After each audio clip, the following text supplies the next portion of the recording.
All right, what's up, guys? Dynasty Life here with the boys. What it do? It is the Polish Hammer in the house. He's back. He is back. A long hiatus there. Yeah, finally. But all Yes, right, yes, so it we're was. going we're going over 2022 Dynasty quarterback rankings. We're going over all three of our quarterback rankings that you can see here on the screen. Bagala and my, well, I guess we'll start from the bottom because that's the most where the differences are. We're pretty much similar, kind of on top, but Jalen Hurts has a number 10 for both me and Bagala, and then Hammer comes in with Derek Carr. I've got to say, very surprised with that one. I didn't see that one coming. So I guess let's start with you, Hammer, since me and Bagala kind of agree there with Jalen Hurts. But go ahead. Listen, for Derek Carr, he's a little bit older, but I think I feel like his style of play, coupled with the additions of Devante Adams, a healthy Darren Waller, Hunter Renfro, who's terrific. We did a buy or sell on Derek Carr, and I outlined all of my likes on Derek Carr. So for that reason alone, all of the weapons, Josh McDaniels is the head coach now, and a lot of people forget in 2017, before he had the foot injury, he was an MVP candidate. Now that all the weapons are in place, now that all the weapons are in place and he's shown what he could do by, as we talked about, just throwing to Hunter Renfro alone. I believe Derek Carr has a really solid opportunity to be a top 10 quarterback for the next 3 to 5 years, fantasy speaking. And Devante Adams is going to be there. We know for at least the next 3 to 5 years based on the contract. We know that the running back situation, while it may be in flux, they still have really good production across all three running backs, including who they just picked up, Zamir White, Josh Jacobs, and Kenyon Drake. So the production is there at all three levels: wide receiver, running back, tight end. And Derek Carr has proven, with capable opportunities and capable weapons, he's more than capable of putting up 30 to 35 touchdowns. I believe his turnovers will be moderate, maybe 10 interceptions. So you're looking at a 3-to-1 turnover ratio. And that for me is good enough, especially with his style of play. He's not a running quarterback, he's a pocket passer who has some mobility. Injury concern outside of the foot injury has never been an issue for me. So no issues for me putting him at number 10. I'm not saying it's not close. I'm not saying I disagree with Jalen Hurts being there, because that you can make a fine argument with Jalen Hurts being number 10 instead of Derek Carr.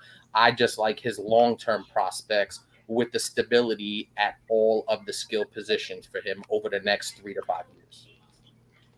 Yeah, I mean, I just can't get on it. For me, I mean, Derek Carr's never been a top 10, even fantasy quarterback, let alone to put him in dynasty top 10.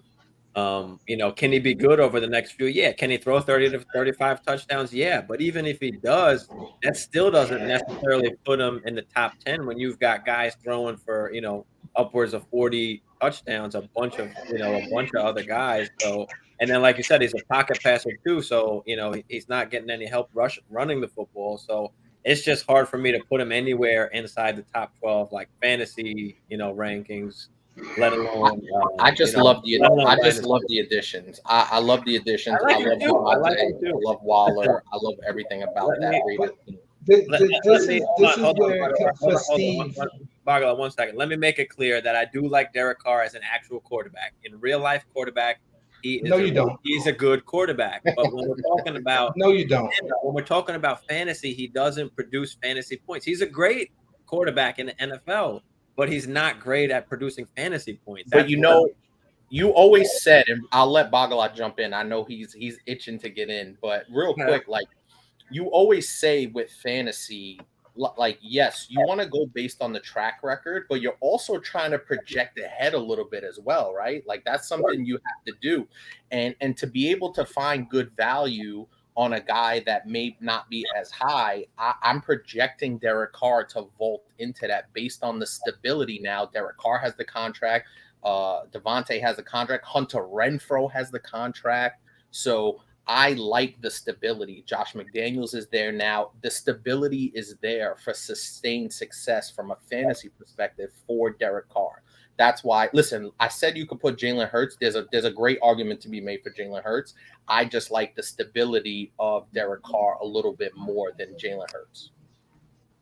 Well, I guess another thing too is, I mean, Jalen Hurts is going to put up, if not more, at least what Derek Carr is going to put up. So if you can have Jalen Hurts for 10 years or Derek Carr for 6 years, or whatever. But we don't know what Jalen. We don't big difference in that way. But of course, it's the potential, and we saw what he did.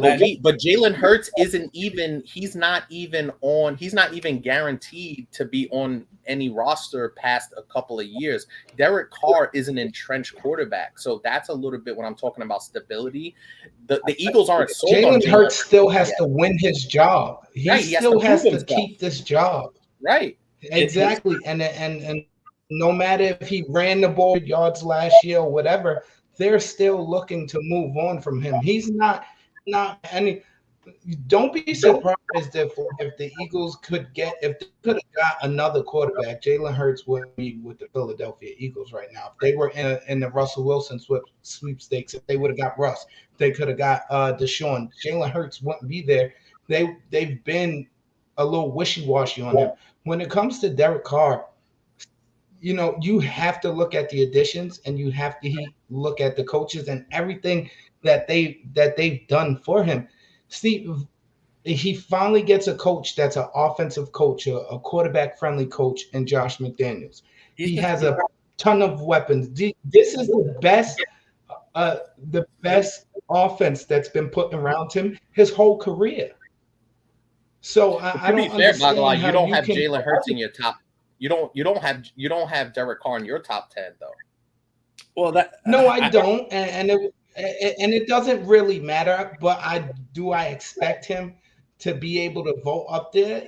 Yeah, I do. You know what I'm saying? I do. I like Derek Carr a lot, and this might not go to fantasy, but what he did last year and holding that team together and making the playoffs. And you want to say, oh, he only threw 23, 26 touchdowns. He was throwing to nobody, and he threw 26 touchdowns. It was Hunter Renfrow and Zay Jones. Your point is well made. But Derek Carr made him not nobody. Do you understand fair enough. What I'm saying? Derek Carr. And there was nobody else. But he's just not that type of quarterback. You just don't like him. He's not a guy you don't know if he is. He never has. He's been playing in the NFL for how long? We've seen. Because has he ever had Devante Adams? He's never had weapons. He's not a guy. He's not a guy like Matt Stafford was, where we said, "Hey, if he goes to a good team, this guy could be fucking awesome." We never said that about Derek Carr. Nobody has ever said that about Derek Carr. Listen. I said this before. There's plenty of people that said if he got more weapons, Derek Carr would be a better quarterback, and the Raiders would be better. So let's say he throws 32, 33 touchdowns this year. The point is that still puts him outside the top 10. That's my thing. Even if he does if that, he throws 35 touchdowns and throws for over. If he throws for over 5,000 yards and 35 touchdowns, he's not a slouch. He's probably going to maybe run in 1 or 2, maybe even 3 touchdowns. Derek Carr is going to be a top 10 quarterback by the end of the season. He doesn't run touchdowns in. 33 touchdowns still doesn't put him in the mobile. Top. All these other guys up here. He can trip into 2 touchdowns. And not even to mention these guys up here, the guys that are not up here. Jalen Hurts' floor is Derek Carr's like a good season for Derek Carr. But like the rushing upside, listen, I'm not saying but that's the rushing upside.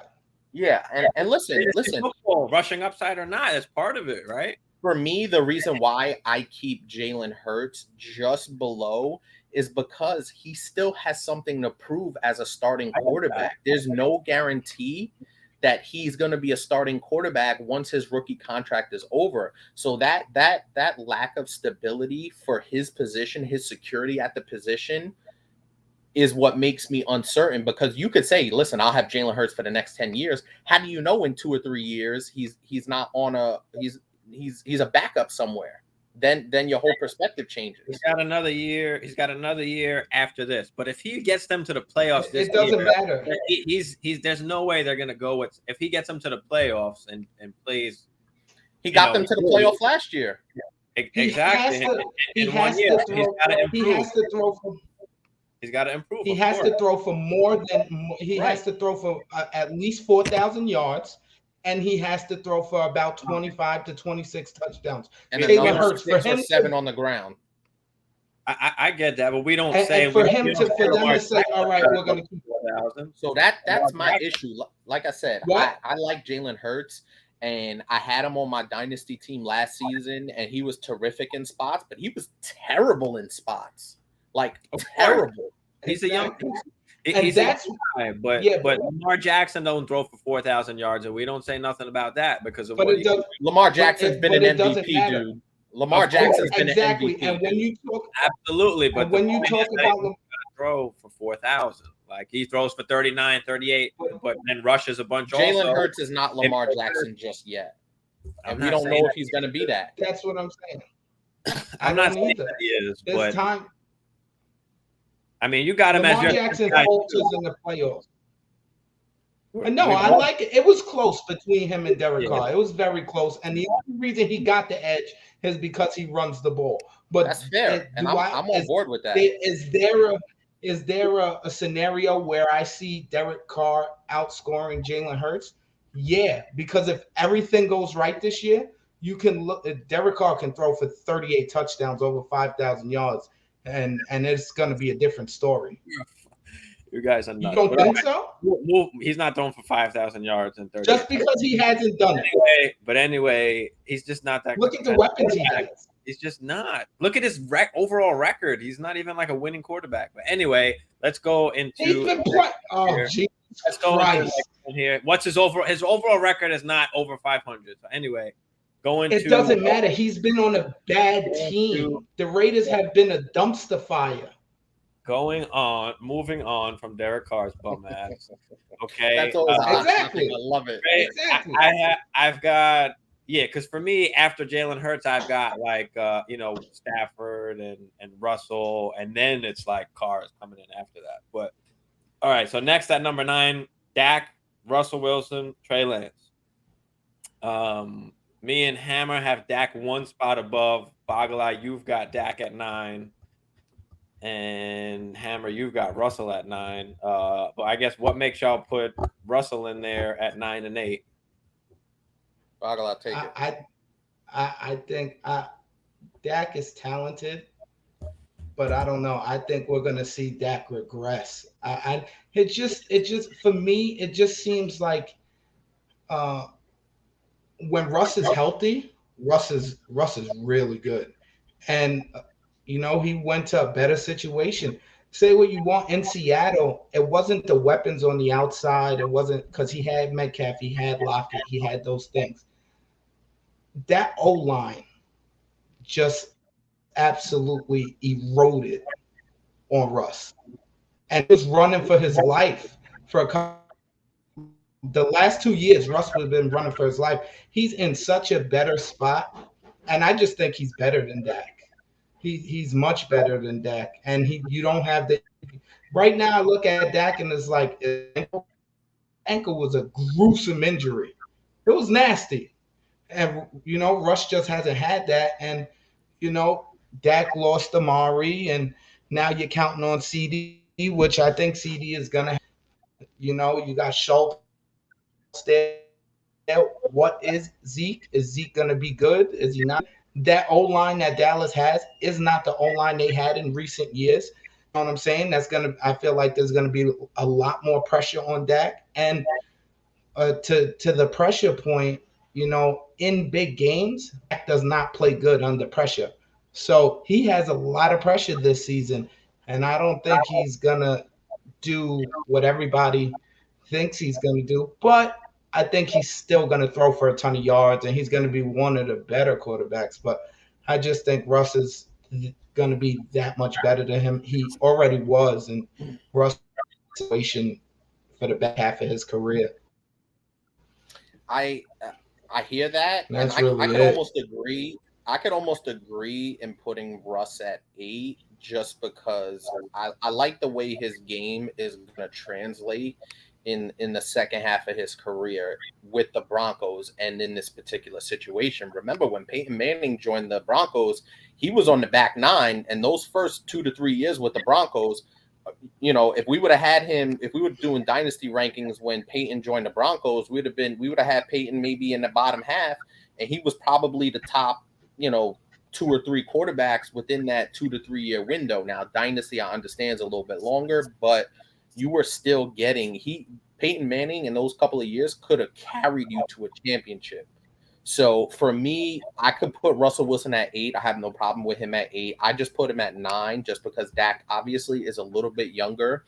And I think Dak has more rushing upside. I hear the ankle injury, but it seems like in that second year, he could probably be a little bit more mobile. You know, but I feel like Dak and Russ interchangeable at 8 and 9. I think Russ will have the better season, but there is a little more upside with Dak. He's a little younger, so for dynasty rankings, I don't have a problem with Dak or Russ 8 or 9. You can really interchange that.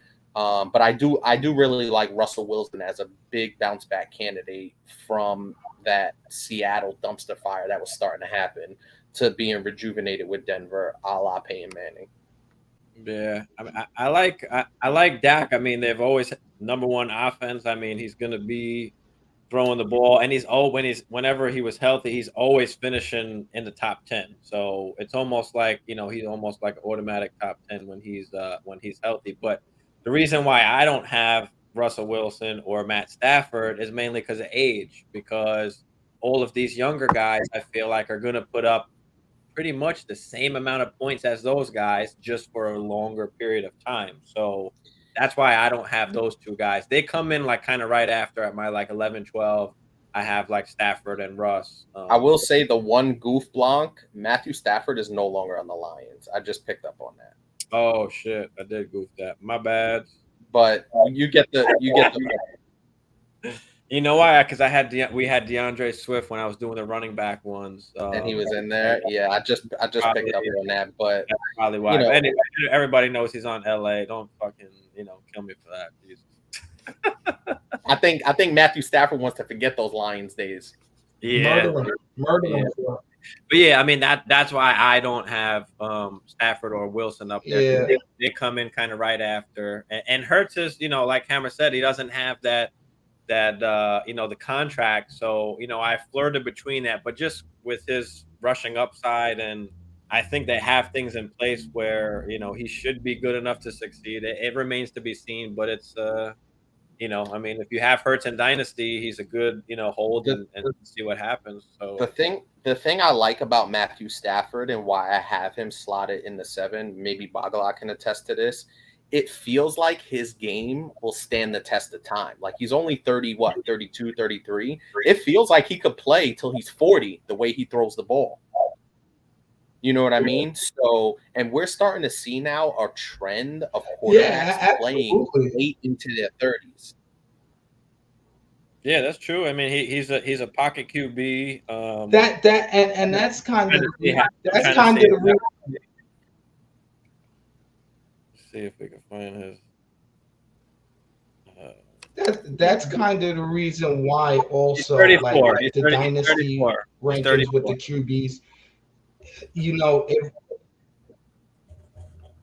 But that's even more for the younger and that's guys, why kind of the dynasty ranking with the QBs. You can not even, because you can stretch it like that. That's why some of the old guys up there, because even if they're at 30, you're probably going to get 5, maybe 6 more years at 35. If they're at 35, you're probably going to get 5, 6 more years out of them. You know what I'm saying? And they'll be that much better than some of the younger guys. And You know, but that's the thing. I mean, Tom Brady broke the mold. He changed everything for everybody. You can't Every base it on quarterback Tom Brady. to go and play until they're 40. You can't use Tom Brady as the standard, though. That's not fair. No, but even still, that's even more reason for the younger guys to No. But what I'm saying is that he made it. If Herbert plays till he's 40, I mean, yeah, just like the other guys, you can say Stafford plays till he's 40, but even still, the longevity you have of Herbert over a guy like Stafford, where they're going to put up similar numbers. You know what I mean?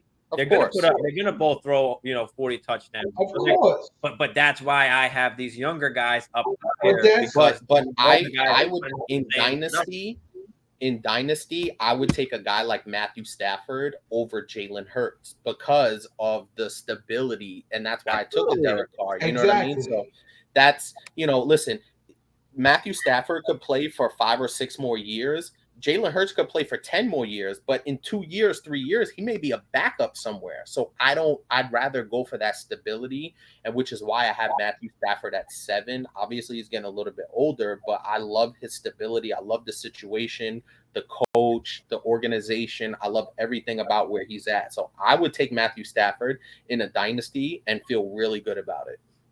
Of course. I mean, the main thing is, with some of the the same thing with some of the younger guys. Of course, you want some of those younger guys, but at the same time, would you rather, have a guy, pay for a Matthew Stafford than pay for a Justin Herbert? Those things, of course, are always, relative to the pick. But overall, just in rankings in general, from the top down, obviously these are the guys that we want to have like on our squad. If we could choose, without any, repercussion or whatever, but if you could have these guys, these are kind of the guys, obviously, that we are setting up here. But I've got Lamar at 7. Hammer, you got him at 6. Bagala, you've got him at 4. The main reason why I've got him at 7 is just because, he's a running quarterback. They don't tend to last as long. And he does have that little bit more risk, because of his, his running. So that's why I have him kind of at 7 there. But you guys have him a little bit higher than that. I guess tell me about that. Bagala, you got him at 4. But tell us about that, Bagala.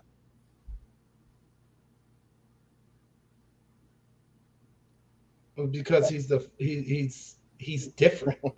Lamar is just different. He's a different dude. Yes, there's the injury concerns. Yes, there's this. Yes, there's that. He's a different dude, bro. He's Michael Vick on crack. Like, he's just a suit.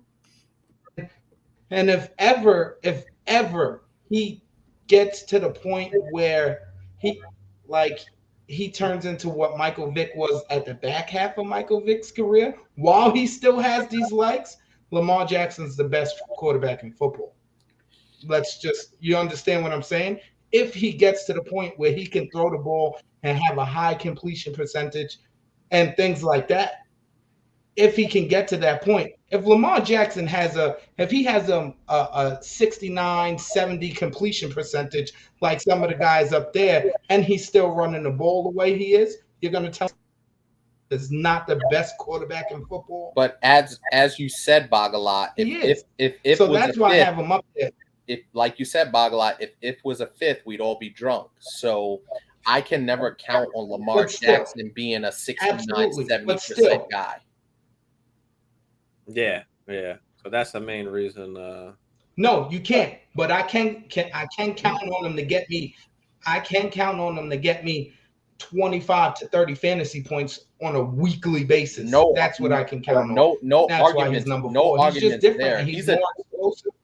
He's a difference maker. He moves the needle. If you have him on your team, you have a legit chance to win. Yes. No doubt about it. I'm hard pressed to argue against that. The only reason why I have him at 6 and not a little bit higher, Blanc outlined the exact reason. Also, too, the contract, dude. Like, what's his contract? He's gonna get paid. I get it, but also, too, his style of play doesn't lend itself. He's gonna get signed. He's gonna get paid. His style of play doesn't lend itself to longevity. It doesn't. That's the biggest thing. at 35, you're gonna have to be relying on him as a pocket QB, and where you can have some of these other guys that are gonna last a little bit longer. So that's the main reason why I got him there. But Bagala, you want to touch anything else about Lamar quick?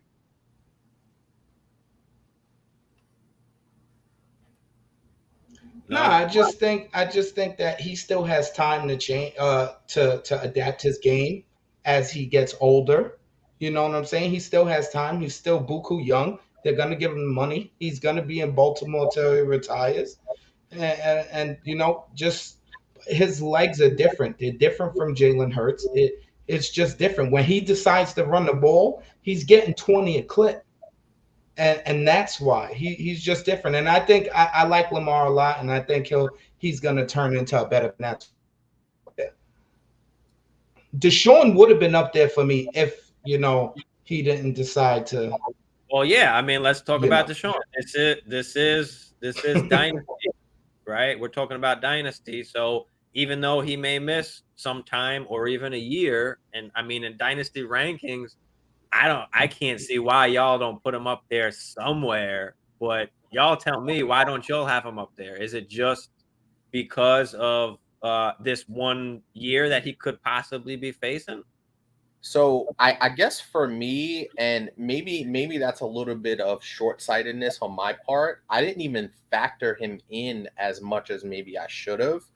So listen, if you're telling me I could have Derek Carr or Deshaun Watson over the next 5 to 7 years, I'm going to take Deshaun Watson, obviously. But there is still some uncertainty to his situation. Now, he's going to get on the field at some point. But when does that happen, and what does he look like? I know we talk about Michael Thomas and missing a lot of time and what he's going to look like when he comes back. Obviously, Deshaun is a lot younger than Michael Thomas, but he plays a much more complex position than Michael. Injury related. No, I understand, but missing time is missing time. You know what I mean? There's no substitute. Bagala, you know this better than anybody else.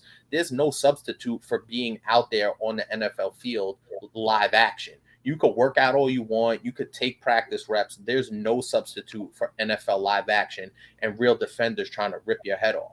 So for me, maybe short-sighted on my part, I should have Deshaun in my top 10, but a lot of his uncertainty with his future kind of had me uncertain about actually where to put him. He belongs in the top 10. I'll be the first to admit it, but his uncertainty with his future just really, it was just hard for me to really evaluate him, not knowing what his future truly is. Yeah, I mean, I just think just because it was 1 year, I don't think it was big enough to move him too much down the rankings. Like, no, it's fair. He's still young. But Bagala, what about you? You don't have him in your top 10 either. I guess tell me about that.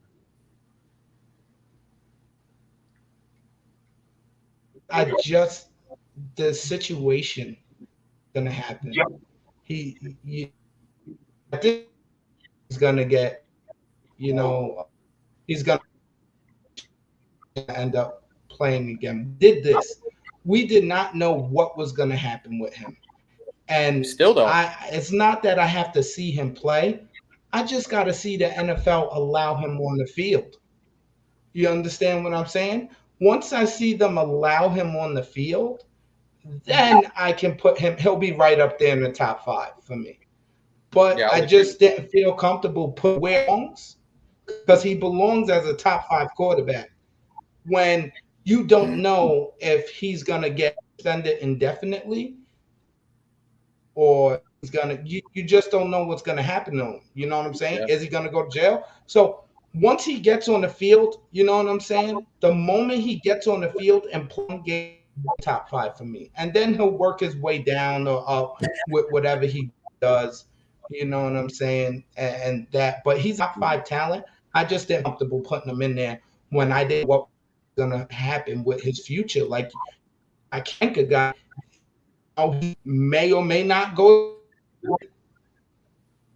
I mean, I think we're further along in the process. Yeah, I think we're further along in the process where we know he's not going to prison, and obviously he's going to get suspended, but he's not going to be a lifetime. Not going to be a lifetime, suspension. So even if they give him the harsh one and he misses a year, there's just no way I can still keep him out of the top 10. Does he move down a little bit? Maybe, yeah, but I mean, for right now, that's I just can't keep him off. But the next kind of guys we have all of the same pretty much, a little bit juggled there, but Burrow, Kyler Murray, Hammer, you have Kyler Murray at 5. Me and Bagala have Burrow at 5, and then I have Murray at 4. What makes you put Burrow at 4 and Kyler at 5, Hammer? Number one, I just love Joe Burrow's demeanor, the way he carries himself. He's a real leader on the field at such a young age. And Kyler Murray feels like kind of the opposite. Like Bagala, you can argue with me if you want, but Kyler Murray he feels like the opposite of what Joe Burrow is from a leadership standpoint. The talent is the talent. Kyler Murray is an amazing talent. But the problem I have, Bitch. right? So that says something to me for longevity, for uplifting your team, for getting your team to the next level. And what Joe Burrow did last year, coming back from a catastrophic injury to catapult his team to the Super Bowl and do it in stylistic fashion, dropping 50 burgers in the playoffs. I love me some Joe Burrow. Maybe I'm a little short-sighted, or maybe here we go. Do we really have to?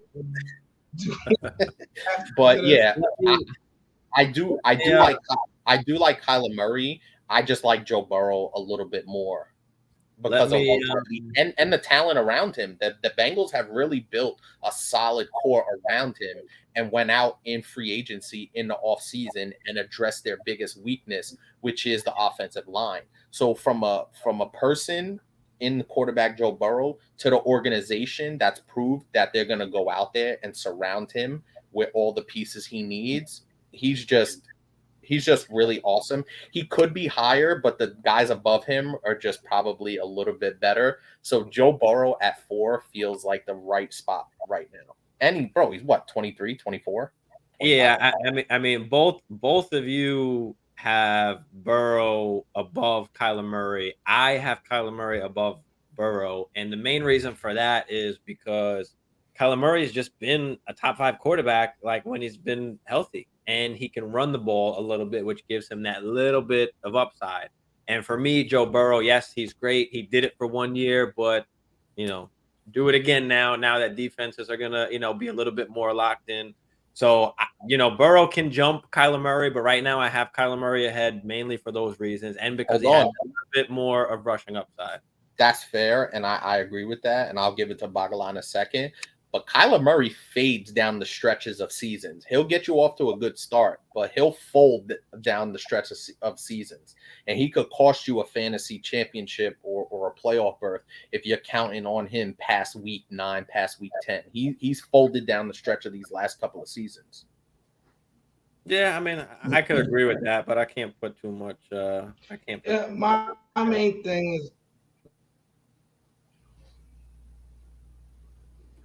My main thing with Kyler, and why Burrow's over him is because Kyler Murray's size really scares me. I mean, he runs around and like that, but we've seen him get injuries and things like that, and honestly, every time he opens his mouth, I like him even less. If he makes another post or pop-up press conference, I'm gonna drop him out of my top 10 because it's just like for a quarterback, you have to be mentally strong, and that's one. And you see guys that aren't mentally strong fail. Look at Baker.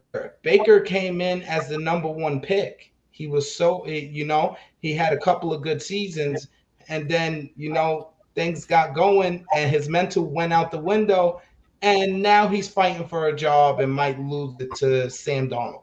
You understand? So and Kyler just looks like that guy where he's just not mentally strong, and you know what I'm saying? And that's why I put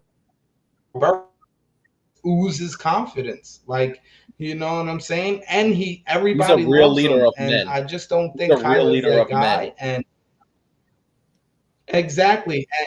And I give you the rushing, but Kyler is more likely to get Burrow, and Joe Burrow's probably going to give you the same passing numbers. If Kyler's fully healthy, he's going to run around. He's going to get you more points because he's going to run and throw the because Well, he that's can what do I'm saying. both. But That's what I'm saying. Like you just said, they could if put he's up. healthy, you know. Yeah, and that's the whole thing behind it is, even though Joe Burrow's a great leader, but honest, this is fantasy, so I don't give a fuck about that. Um, but it does have a small part to play in it. But like you said, if they're throwing for the same amount of touchdowns and Kyler Murray has a little bit of rushing upside, that's what you have there. But I want to talk about just real quick. You mentioned Baker Mayfield, and I saw a clip today of Baker Mayfield throwing a touchdown to some like nobody on the Browns. And then after the touchdown, Mayfield is celebrating, and Landry and OBJ are walking together back to the sideline without celebrating or nothing. And Baker Mayfield comes up behind them and grabs them, and he's like, be patient, boys, be patient. And I just feel like there was so much pressure, for him to throw the ball to those two guys that, it really kind of fucked with him. So I'm glad he's getting another opportunity, and we can kind of see what's going to happen. Is he really just fucked, or Yeah, is he actually good? But I just wanted to throw that out there because I kind of like but felt it. I was like, damn, like I could feel like the pressure, like just him saying something to them. Baker's a bitch. But yeah, but let's go. Steve, the thing about Go ahead. but Steve, the thing about being a quarterback is that you have to block out that outside noise. You have to be the Absolutely. strongest man in the room. So what if they're asking for the ball? I don't need to tell you to be patient. I need to go through my reads. I need to go to Absolutely. and throw to the open man. And that's what Baker lacked. But let me say this about that. Baker Mayfield was a young guy coming in, and you're talking about two vets that been there and done that in OBJ and Landry. Whereas a guy like Joe Burrow has his running mate Jamar Chase and a young T. Higgins, where he can kind of relate to a lot better and feel more comfortable, so they can gel. So, what do you think about that kind of perspective? I think that Joe Burrow has the type of attitude that even if he had OBJ or whoever he had, he's gonna say, "You're gonna get the ball when I throw it." You know what I'm saying? I have to make the best play for this team. Some guys, you as a quarterback, you have to command them. You can't let other people sway you in different directions. You have to make your decisions. I think that's why Joe Burrow is so good, is because he doesn't let anybody get in his shit. It's my shit. I'm gonna do what I'm gonna do, and you guys are gonna follow me. And that's why I think he's so good, and that's why I think he's so good so early. I think it's a Yeah, good point. I think it's a good point, Blanc. I never really looked at it like that about Baker being so young and having the vets on his team, but we've seen young quarterbacks come in with veterans and handle that situation differently. So, while it is a good point, and I didn't think about it, so it's definitely a different perspective and something interesting that maybe a lot of people haven't thought about. When you're coming in as the number one pick, like you said, you have to really be able to command the respect of the guys around you, regardless of how young you are. And it says a lot about how Baker Mayfield handled the situation publicly and probably privately, but he never gave us the impression that he was half as mentally tough as a guy like Joe Burrow, as a guy like Matthew Stafford, as a guy like, the top 3 or 4 guys we have up there, even a Lamar Jackson. Like, Lamar Jackson's maybe as outspoken as Baker, but Lamar commands the respect a lot more. I'm pretty sure we would all agree Lamar commands a lot more respect and has that respect of the guys in his huddle a lot more than Baker Mayfield ever had. No, absolutely, and I think Joe Burrow is Care what the better. media says. I'm not saying that Mayfield is as good as Joe Burrow. I'm just saying, as in a certain situation, how I can see how, how Joe Burrow could feel a lot more comfortable kind of taking charge in that kind of situation than, if it was a different situation for him, especially a guy like OBJ where, everything is kind of, revolving around him, especially at that point. And I'm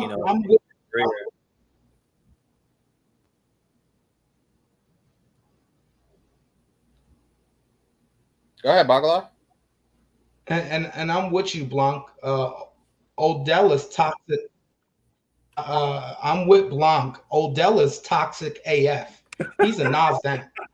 So come on, that's your boy. He's toxic as fuck. Like, so, nah, he's toxic as fuck. And he, for a young quarterback, he will work on their confidence. He will rip that away from them because he's that type of personality.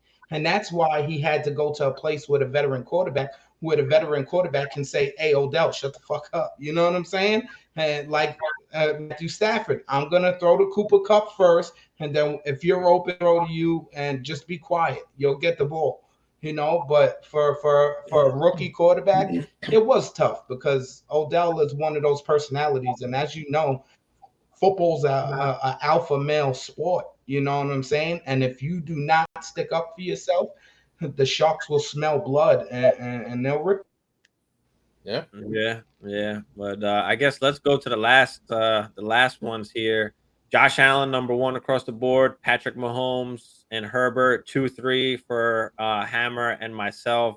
Bagala has it flip-flopped. He's got Herbert over Mahomes. And even though I love me some Justin Herbert and what he can do, I mean, Patrick Mahomes is just something else. And he's just been proving it year in and year out and going to the Super Bowl and all this. So I can't put Herbert above him just yet.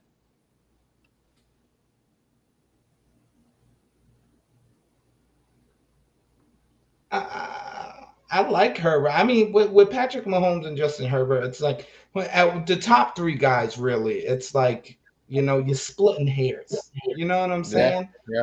I just think, Herbert's a little bit more athletic. You know what I'm saying? And I see him doing a lot of things that Patrick Mahomes can do. All of these guys are right there. It doesn't matter who you put 1, 2, or 3, really. So I just like Herbert a little bit more personally. I think he can be that much more. He's a little bit more athletic. You might get a little bit more running with Herbert. You know what I'm saying? But Josh Allen, come on. That's my guy. I love me some Josh Allen. I swear to God, the Giants should have drafted him. And there's no arguments here on this panel about Josh Allen being number 1. And the Giants should have drafted him, and they did. And they get him in his at home with his thumb in his ass. But I digress.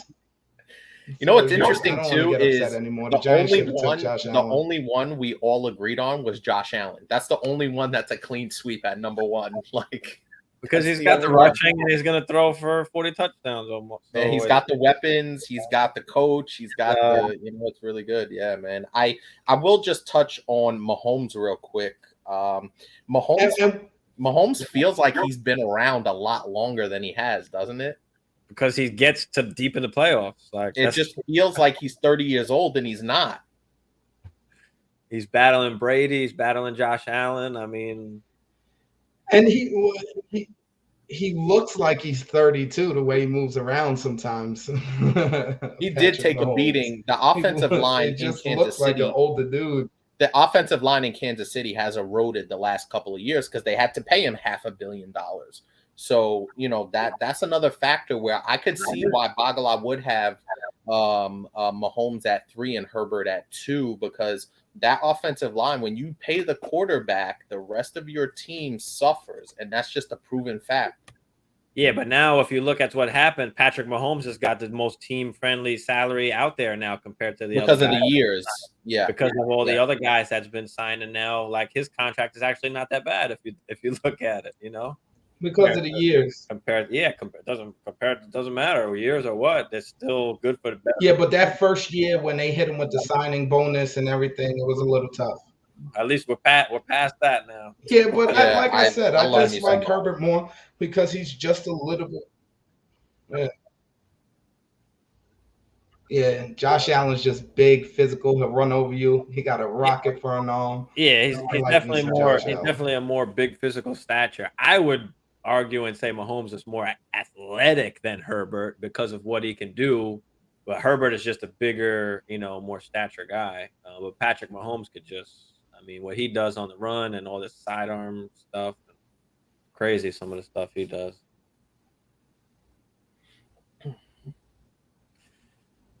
But yeah, that's. I got up close and personal look at Herbert when he barbecued my Giants. It's horrible. Yeah, but all right. Well, that's gonna wrap it up for the quarterbacks. Top 10 dynasty quarterbacks. So let us know what you think. Who you agree with, what you disagree with. Leave it in the comments. And I disagree with Matthew Stafford having a Lions logo next to his name. yeah, That's just me. my bad. we know he's on the fucking Rams. Damn, I got fucking what, Yeah, 28 yeah. 28 of them I got right, and the 3 I got wrong. The 2 I got wrong, it's a fucking issue. I got you. I'm just All right. I'm just All right, we out. Rule number 76: no excuses. Play like a champion.